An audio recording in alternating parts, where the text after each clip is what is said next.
Muito bem, amigos, cá estou de volta com mais um paulochagas.net, aqui da Imagem TV. Muita coisa vai rolar por hoje. Até não repare, a gente bastante agasalhado e não é para menos, bastante frio, nevando inclusive nas regiões mais frias aqui da Serra Catarinense, lá em Urupema, lá em São Joaquim, lá em Bom Jardim, Urubici, essa região bem gelada. A neve deu as caras nesta madrugada, fazendo a alegria dos turistas que conferiram, que puderam acompanhar. Entre os assuntos que eu quero trazer a vocês, o estarrecedor do final de semana foi, sem dúvida, o pedido de habeas corpus para o ex-presidente Lula, que está preso lá em Curitiba, na Polícia Federal. A Folha de São Paulo coloca bem assim a manchete: Eleições 2018. Petistas pediram habeas corpus para Lula ao saber quem era o juiz plantonista. E vem mais. Deputado Paulo Pimenta disse que recebeu o toque de que Rogério Favretto, que foi filiado ao PT, seria então o responsável pelo TRF-4 no plantão do final de semana. Aí a repórter Marina Dias, da Folha de São Paulo, vai colocando a situação. Autores do processo, os deputados Paulo Pimenta, o Vadi Lemos, Paulo Teixeira, todos do PT, um do PT do Rio Grande do Sul, outro do Rio de Janeiro, outro de São Paulo. Eles elaboraram uma estratégia para que o pedido de habeas corpus fosse analisado necessariamente pelo desembargador Rogério Favretto, que é crítico a Sérgio Moro, no TRF-4, Tribunal Regional Federal da 4ª Região, e era então o plantonista da corte. Aliás, ele permanece de plantão de 4 a 18. Pensei que era só no final de semana, mas ele tem um período de plantão, 4 a 18 de julho. E aí tudo foi calculado, então. Foi premeditado, segundo as notícias da Folha, e que no início da semana passada um amigo avisou Pimenta de que a escala de plantões havia sido publicada no site do TRF-4 e que Favretto, amigo de longa data do deputado, seria responsável pelo tribunal no segundo fim de semana deste mês. E aí nós vimos tudo o que aconteceu, então, neste final de semana, né? Pimenta, então, procurou Damus, ex-presidente da OAB, da Ordem dos Advogados do Brasil do Rio, e disse que era preciso elaborar uma medida que pudesse cair nas mãos do magistrado. Na quarta-feira, 4, decidiu-se pelo habeas corpus em reunião na sala de lideranças do PT da Câmara. Aí foi: sou do Rio Grande do Sul, conheço as pessoas, alguém me deu o toque. Olhei no sistema e vi que Favretto seria o plantonista. É público, relatou Pimenta, sem dar detalhes sobre a identidade do amigo. A previsão dos deputados era de que a decisão de Favretto, favorável a Lula, seria cassada em poucas horas, mas que o episódio ilustraria uma tese de que o jurídico age para prejudicar o presidente. Conseguiram, né? Já que a ação de Moro, que de férias em Portugal, telefonou para delegados da Polícia Federal e pediu para não cumprirem a ordem do desembargador e que foi então contabilizada como uma espécie de bônus político para o petista. Então vejam só o que aconteceu. Uma decisão unilateral acabou dando realmente um imbróglio jurídico no final de semana, mas de qualquer maneira o ex-presidente Lula acabou não sendo solto, permaneceu preso e está lá encarcerado na Polícia Federal de Curitiba. Enfim, a justiça brasileira está desse jeito. Um manda, outro desmanda, um menos graduado manda, outro mais graduado desmanda e assim por diante. Está hoje uma verdadeira gangorra e a gente não sabe mais a quem confiar, não sabe mais em que instância que nós podemos acreditar nesse nível de justiça e a gente até não entende como é que funciona a justiça brasileira. A gente vê que na escala dos políticos, esses criminosos de colarinho branco, né, existe primeira, segunda, terceira instância, né, existe embargo, existe... recorrem no STF, recorrem ali, recorrem lá, e já o criminoso comum não adianta, né? Ele é condenado ali no tribunal, vai preso, fica 10, 15, 20, 30 anos na cadeia e deu para a bola. Não tem instância mais nenhuma. E a gente não consegue entender por que a diferenciação desse tipo de justiça para os criminosos da área política. Parece que a justiça, de um lado, funciona para os políticos, né, para os criminosos de colarinho branco, e os criminosos comuns é outro tipo de justiça. E é mais ou menos isso que acontece. Eles não têm primeira, segunda, terceira instância, ou vão recorrendo, ou não tem como recorrer porque não tem condições. Enfim, a gente, como cidadão comum, como um mero mortal, quase não entende todas essas esferas. Você vê que o caso de Lula tem tantos pedidos, tantas formas que estão recorrendo, que a gente não entende mais em que instância está isso tudo. A única coisa que a gente percebeu é que depois de condenado em segunda instância, ele está preso. Pelo menos isso. Agora tem terceira instância, tem embargo, tem isso, tem aquilo, e assim por diante. Bom, vamos encerrar esse assunto. Nesta segunda-feira pela manhã, mais uma coletiva imprensa no Paço Municipal, na Prefeitura, concedida pelo prefeito municipal Antônio Seron. O primeiro assunto que ele falou foi sobre a situação da Bernec. Provavelmente nesta terça-feira, a partir de ter em mãos já a emissão de posse do terreno, depende agora da autorização dos vereadores. Aliás, por falar em vereadores, antes da coletiva imprensa nesta segunda-feira, ele teve uma conversa com todos os vereadores, pedindo a eles para que analisassem o processo e que liberassem da forma mais convincente possível, porque o processo da liberação da Bernec não significa apenas a doação de um terreno para uma empresa que está se instalando na cidade de Lages. Significa um investimento de quase 80 milhões de reais na construção desta fábrica, que é uma unidade fabril, que vai trabalhar com madeira, matéria-prima aqui da Serra Catarinense, o Pinos principalmente. Vai gerar uma média de 700 mil reais em impostos mensalmente e vai gerar também quase 700 empregos diretos. Então isso realmente significa o quê? Significa que será a terceira empresa de Lages a movimentar o ICMS. A primeira é a Brahma, a segunda é a Klabin e a Bernec será a terceira. Então, significativo realmente o processo desta terça-feira por parte dos vereadores para a aprovação do terreno, então, para que a prefeitura possa repassar, então, o domínio da área para a empresa Bernec, para que ela definitivamente inicie os procedimentos de instalação.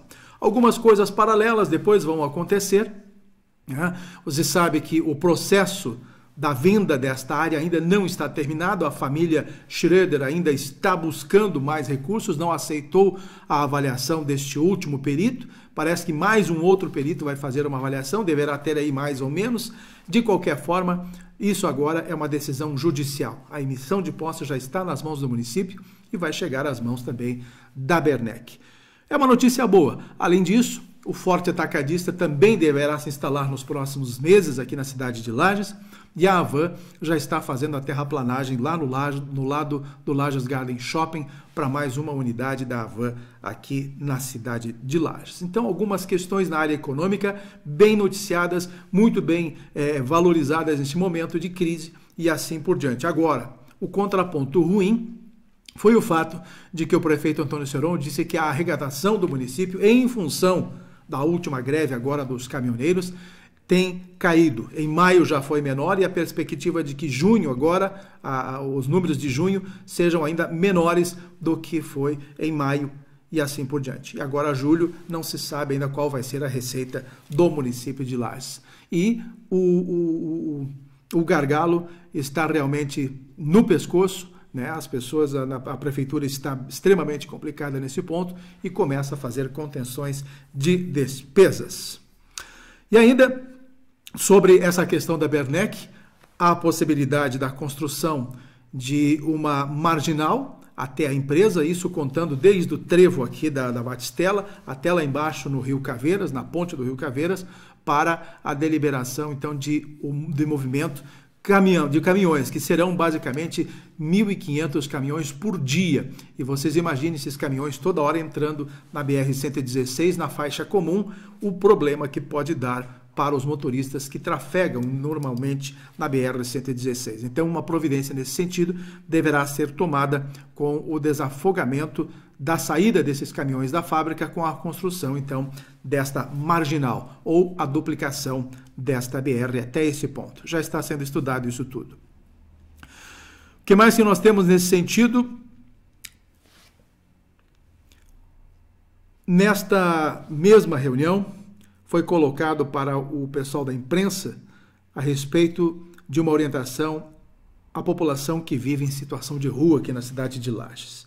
Nós sabemos que, nestes períodos frios, nessas noites geladas, há pessoas que dormem sob marquises aqui no centro da cidade. Não tem casa, não tem onde morar, mas são as pessoas que já estão basicamente acostumadas, mas para aguentar um frio desse na rua, cobertos com alguns cobertores, não é fácil. Então, estas pessoas estão sendo recolhidas e estão sendo levadas. Isso, claro, que se elas concordarem. Tem gente que ainda não quer ir para o abrigo, mas muitas concordam, vão até lá, tomam um banho, recebem roupa limpa, alimentos, posam e tomam um café de manhã e voltam então para a rua. E à noite, se quiserem, voltam de novo para este abrigo, para este albergue, porque é realmente necessário dar uma proteção a essas pessoas que vivem em situação de rua.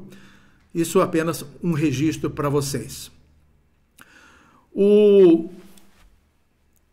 tribunal, aliás, a população em situação de rua, deixa eu me situar aqui que eu estou um pouco perdido das minhas anotações. Aqui é que eu me acompanho um pouquinho no tablet, um pouco aqui. O sincronismo dos semáforos foi outro ponto abordado também nesta coletiva. E eu quero achar que realmente o sincronismo dos semáforos é uma necessidade emergente aqui na cidade de Lages.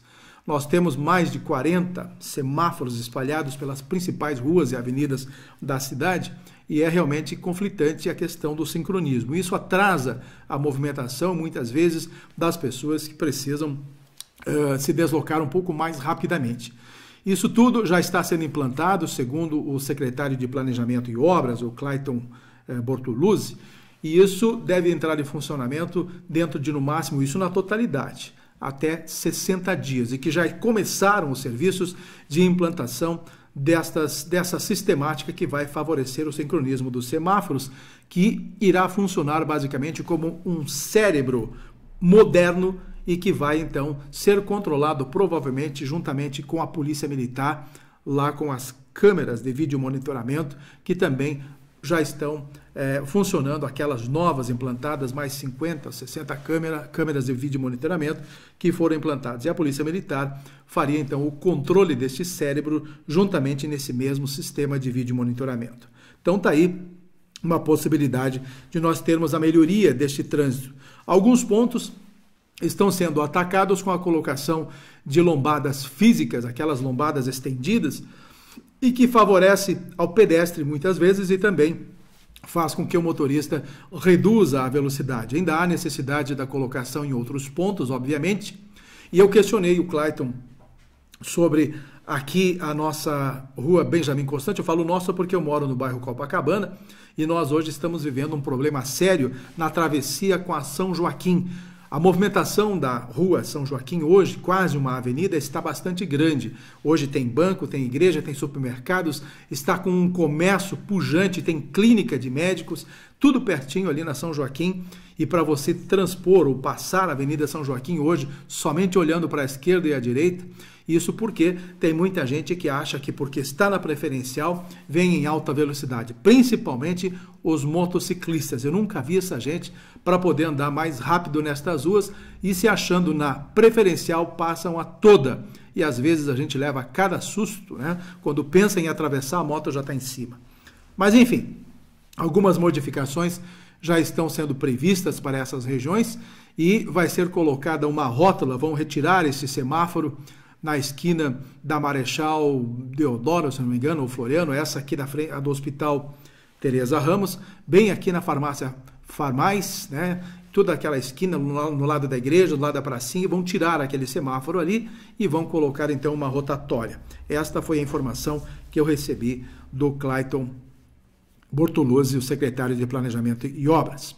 Quero parabenizar aqui os amigos da Polícia Militar por terem realizado esta Operação 400 em todo o estado de Santa Catarina, e esta operação reuniu um número maior de policiais, e isso então deu uma segurança para a população serrana e catarinense, porque foram vários os atos da polícia com a revista, participação nos bairros, blitz e tudo mais, para ver se então consegue inibir o crime aqui na cidade de Lages. Algumas apreensões, algumas pessoas encontradas com mandato de prisão em aberto e assim por diante, mas de qualquer maneira estas coisas precisam acontecer até com mais frequência e não somente uma ou duas vezes por ano. Concordo com aqueles que disseram que isso precisa acontecer realmente mais vezes aqui na cidade de Lages e em todo o estado de Santa Catarina. Aliás, nesta segunda-feira, o registro da prisão de mais de 1 tonelada de maconha na região do Vale do Itajaí. E isso vocês vê, Santa Catarina tem registrado recordes de apreensões de drogas aqui no estado. E isso tem sido bastante positivo e valorizando a força policial do estado, que está bastante atenta. Isso que estão pegando. Imagina o que não pegaram, o que tem passado de droga aqui pelo estado de Santa Catarina, que é um verdadeiro corredor do Mercosul para a droga. Foi falado também do plano diretor de Lages. Hoje eu só estou trazendo informações. Não estou nem um pouquinho brabo, não estou muito chateado e assim por diante, né? Como se sabe, há muito tempo o município vem cuidando da revisão do plano diretor e logo então estará concluído. A intenção é deixar mais adequado possível esse plano diretor e nada mais deverá fugir da normatização após estar então terminado e aprovado, pelo menos nesta administração. Não se sabe o que será na administração futura e quem vai assumir e como é que vai controlar as questões do plano diretor. O nosso amigo Oswaldo Uncini, secretário de Agricultura e Pesca aqui do município de Lages, teve um problema no coração e acabou então tendo que fazer uma cirurgia. Ele foi a São Paulo, no Hospital Sírio-Libanês, e acabou então fazendo um cateterismo. E pelo que consta, está tudo bem, foi só um susto e está recuperando-se em casa e logo vai voltar às atividades na nossa Secretaria de Agricultura e Pesca aqui do município de Lages. Vamos adiante para trazer mais assuntos para vocês. Esta semana acompanhei a gravação de um debate que estava acontecendo no Senado sobre o sistema eletrônico de votação. E lá estava um advogado que é o procurador do estado do Mato Grosso do Sul. E ele fazia realmente menção a essa questão do voto eletrônico e de que o povo brasileiro tem sido enganado em muitas ocasiões em função disso. Você sabe o que é? Uma máquina, você vota e depois simplesmente aparece o resultado. E isso tudo nós temos que concordar, porque tem pessoas por trás disso que controlam essa máquina. Tem pessoas que fazem a máquina, outras que operam a máquina e outras que tiram os dados dessa máquina. E você sabe, máquina é um computador, você altera os dados a hora que você quiser. Por que que no Brasil, o Brasil é o único a ter a votação eletrônica? Em nenhum outro país do mundo existe a votação eletrônica, porque tem a desconfiança da máquina.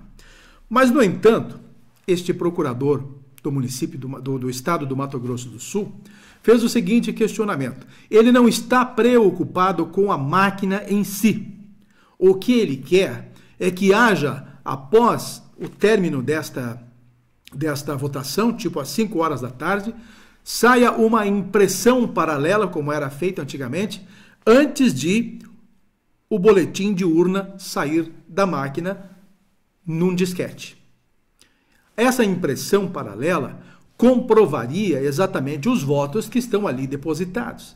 Então ele pede esta transparência, e que é um direito de toda a população, ter a transparência dos votos no início da apuração ou logo depois que as eleições terminarem às 5 horas da tarde, que tenha então esse material impresso e transparente para que haja uma fiscalização da população e, obviamente, de todos aqueles que se tornarem fiscais junto ao processo eleitoral na hora da apuração. Hoje, o que acontece? O Tribunal Superior Eleitoral determina de que ninguém mexa nestas urnas e que só fica valendo o boletim da urna que aparece depois num disquete computadorizado e ninguém vê esse processo do final e depois então dos dados da apuração. Esse ponto é que está sendo questionado, porque se tiver a impressão dos votos logo em seguidinha, não dará então tempo para se mexer, ou seja o que for, fez ser feito nesta desconfiança que existe hoje com o voto eletrônico através das nossas urnas. Eu duvido que isso seja feito e isso é inconstitucional. Os ministros não podem simplesmente deliberar proibindo que haja essa fiscalização paralela. Eles podem controlar, porque, segundo o procurador lá do Mato Grosso do Sul, os ministros não são os juízes naquele momento. São pessoas comuns apenas controlando o processo. Eles não podem estar julgando, eles não estão trabalhando para julgar o processo, apenas coordenando esse processo de votação. Está aí um debate do sistema eletrônico que precisa ser muito mais defendido, mais investigado, e seja como for, tomara que se consiga já para este pleito todo esse processo de impressão destes votos. Eu fico sempre na dúvida quando a gente vota, mas de qualquer maneira não temos poder nenhum a não ser confirmar o voto e ouvir o barulhinho na hora que a gente estiver lá para votar aos candidatos. No campo político, vamos chegar a ele. Está aqui, deixa eu ver o nome do homem, do procurador do Mato Grosso do Sul, Felipe Marcelo Jimenez, né? Ele fez o uso da palavra na Comissão de Constituição e Justiça do Senado. Aliás, o senador Lazier Martins, do Rio Grande do Sul, era o presidente naquele momento e acompanhava atentamente. Se vocês puderem ouvir o que esse cidadão falou, é de ficar cabisbaixo ou de boca aberta. Realmente uma situação bastante complexa. No campo político, neste final de semana, Santa Catarina teve a visita do presidenciável Henrique Meirelles, do MDB, num grande encontro lá na cidade de Chapecó. Lá estiveram, então, todos os partidários do MDB, prefeitos, vereadores, enfim, todas as pessoas ligadas ao partido para acompanhar a palestra do presidenciável Henrique Meirelles, do MDB. E as conversas, né? Inclusive lá esteve o Mauro Mariani, que é o pré-candidato ao governo do estado de Santa Catarina, entre outros. A história de que Valdir Colato, que é deputado federal, vai ser candidato ao Senado, inclusive fez lá o pré-lançamento da sua candidatura ao Senado, e foi ele que organizou, inclusive, a vinda do Henrique Meirelles até Chapecó, até Santa Catarina.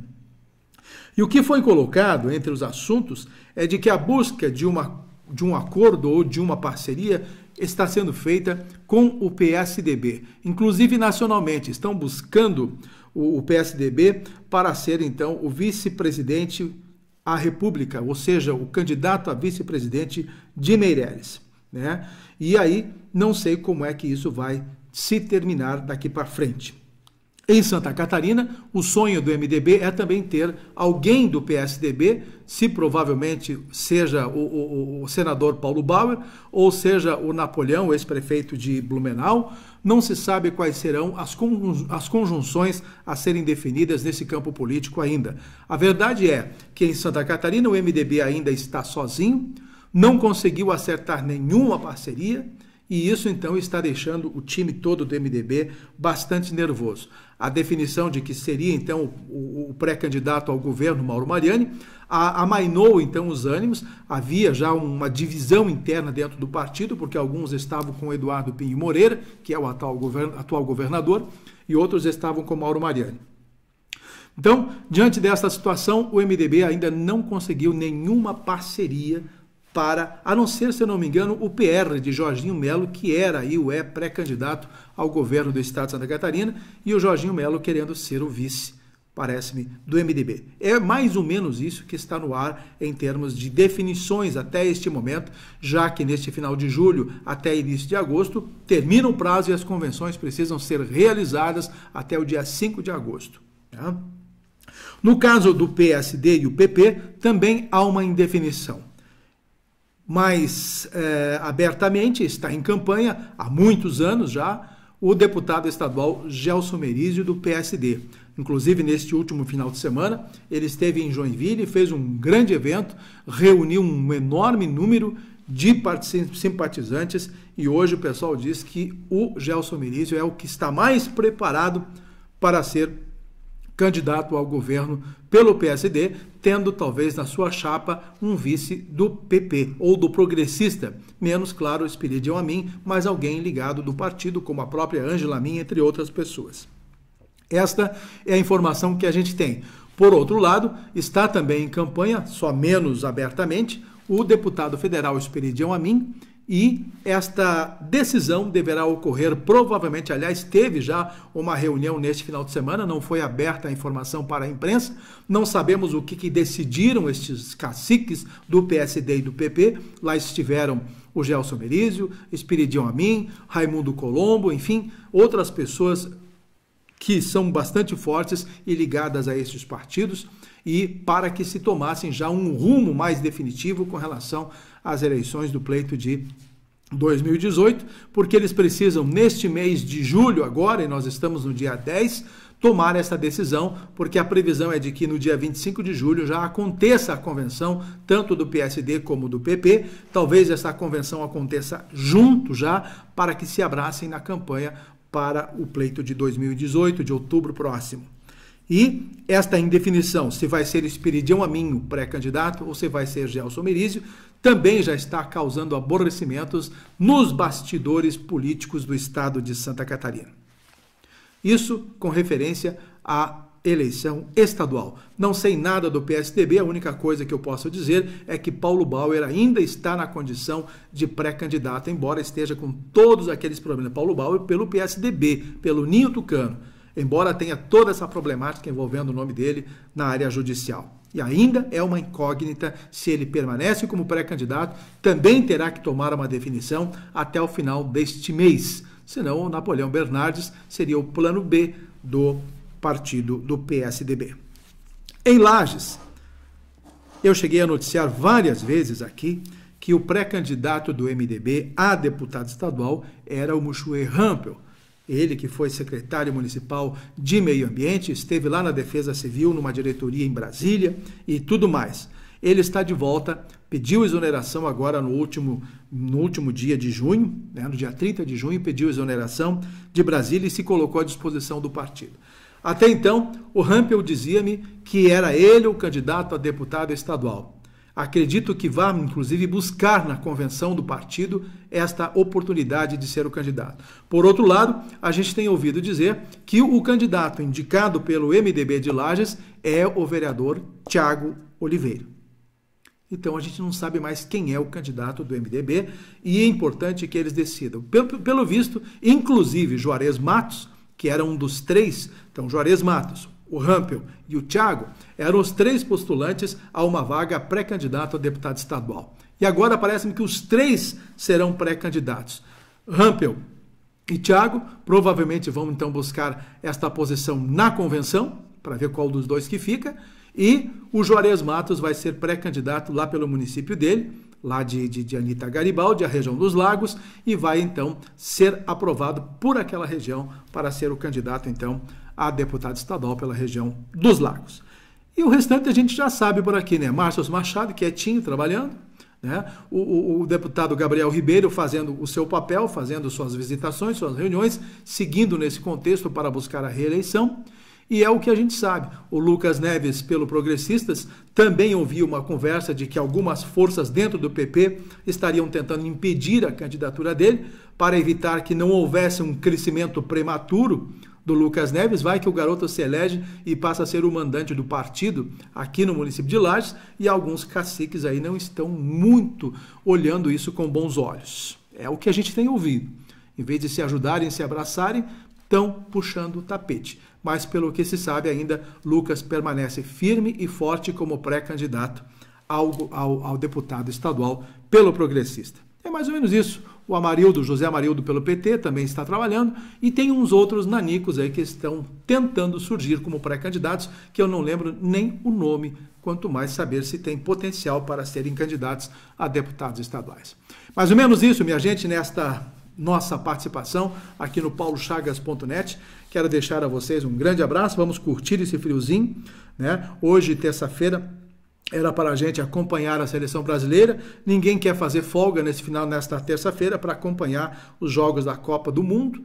E então vamos torcer ou ver quem é que... Eu não estou torcendo para ninguém, só vou esperar para saber quem vai ficar com o caneco e deu para a bola. Quero torcer mesmo para os meus times do Brasileirão, que dentro de no máximo 10 dias voltam a campo. Vamos torcer para a nossa Chape e para o Internacional de Porto Alegre, que são meus dois grandes times do coração. Tá aí. Um grande abraço a vocês e até a próxima semana em mais um paulochagas.net. Até lá.